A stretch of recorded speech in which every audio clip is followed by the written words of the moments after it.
Many mysteries lie hidden in the heart of the Amazon's mighty rainforest.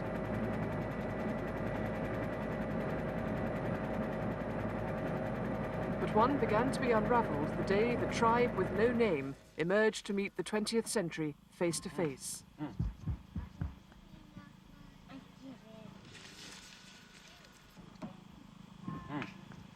Their splendid isolation was officially over.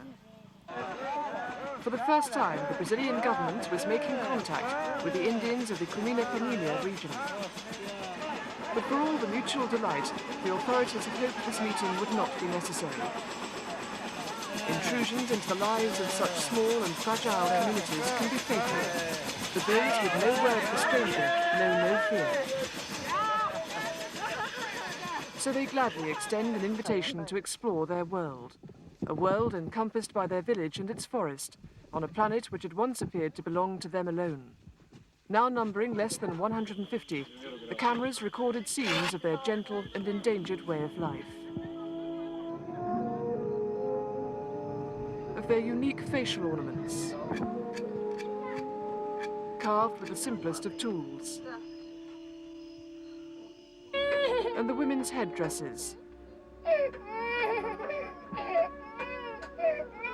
meticulously crafted and then delicately adjusted to fit perfectly. A life of harmony, with the forest meeting every need.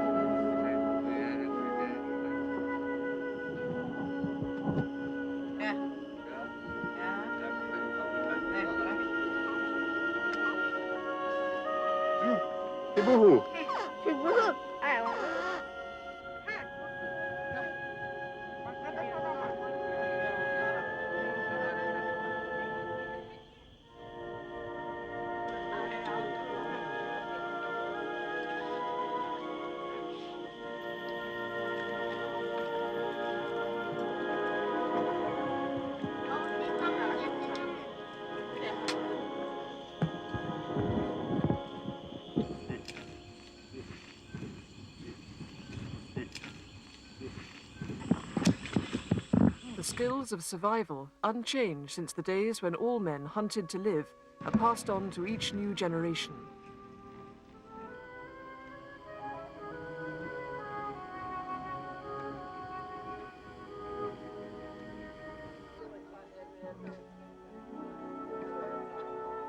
And kisses are exchanged by blowing in the ear.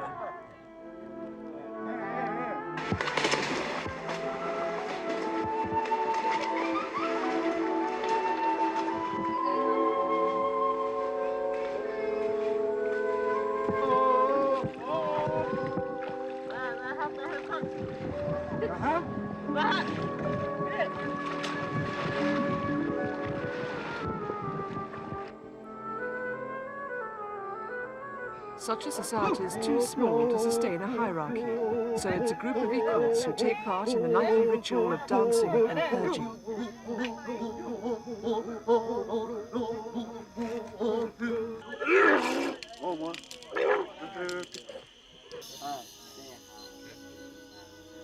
But their dream of a peaceful existence has already been disturbed and may soon be shattered.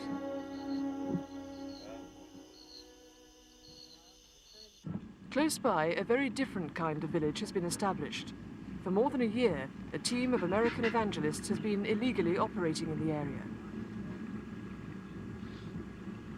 Without the permission or knowledge of the Brazilian authorities, the new tribes mission has been heavy-handedly introducing the Indians to Christianity. And in the past, it's been accused of exacting a terrible price for the saving of souls. Converts don't just adopt a new faith. The NTM is the second largest missionary organization in the world, and its tactics have been condemned by human rights groups and church leaders. Conversion to its fundamentalist teachings destroys not only the cultural fabric of tribal life, but in many cases the tribespeople themselves. However well-intentioned the individual evangelists, under their influence, tribes lose their sense of identity and self-sufficiency, live in terror of a fierce God, and are exposed to alien disease. Aqui, realmente, nós estamos aqui We're here to bring the word of God to these trazer a people, palavra de Deus para because esse the word of povo, God por speaks causa of da palavra love. de Deus fala What the sobre whole amor, world needs is love. que o mundo inteiro precisa. So really, it was the word of God E which sent realmente us foi here. a palavra de Deus que nos mandou aqui, né? But for the Indians, such sincerity might be poor comfort. The official party of visitors also came bearing gifts, but these were the sort which would be easily assimilated into the lives of the villagers. Brazil's National Indian Foundation, Funai, has learned from past tragedies and now actively campaigns to preserve tribal tradition.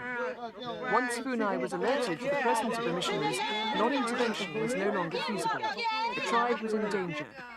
Blissfully unaware, the Indians happily concentrated upon ensuring a fair share out of the highly prized trophies.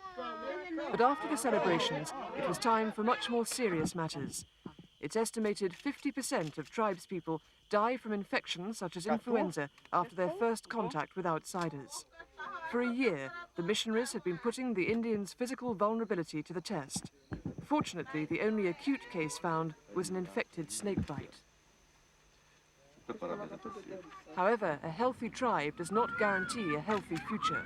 All that could be done was inoculate and hope, and encourage the Indians' dependence upon more ancient remedies. Outraged by the tribe's plight, the officials determined the mission must go.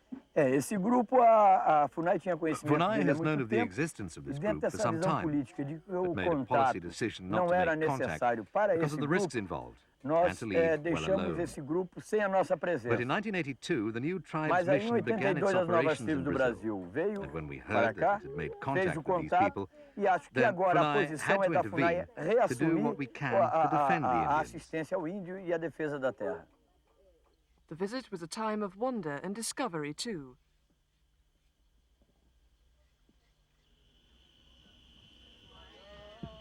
And not just for the Indians.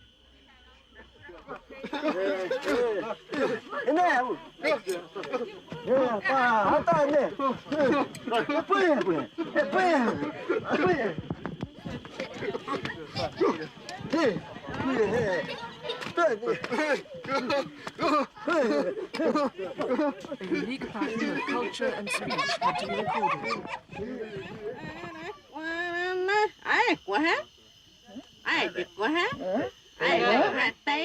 The tiny settlement is still hard to find, but its remoteness no longer affords immunity from intrusion. Unless the tribe is able to slip back into its tranquil ways, it will never recover from its encounter with the modern world. For the Indians, the term culture shock is about to be redefined. People from the Stone Age gaze upon the unimaginable. Soon caution gives way to curiosity.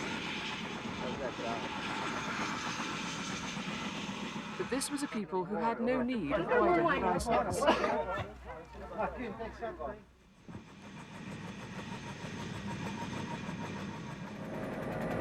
The tribe may live to regret that anyone ever penetrated the dense cover of the jungle to put them in touch with the present day.